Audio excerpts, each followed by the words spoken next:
Şuur çok kuvvetli bir aşk alabilir miyim? Söyle.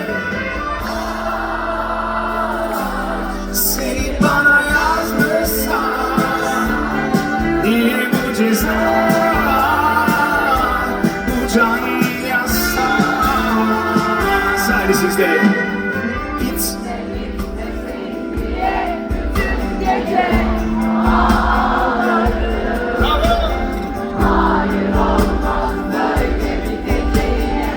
Yanlış olabilir mi? Hadi İzmir.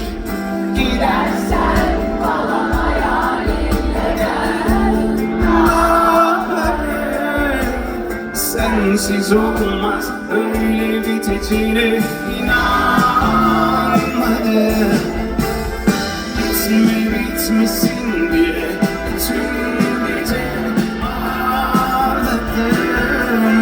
Hayır olmaz böyle biteceğine inanmadım. Gidersen kalan hayalinle gel. Olmaz olmaz böyle biteceğine inanmadım.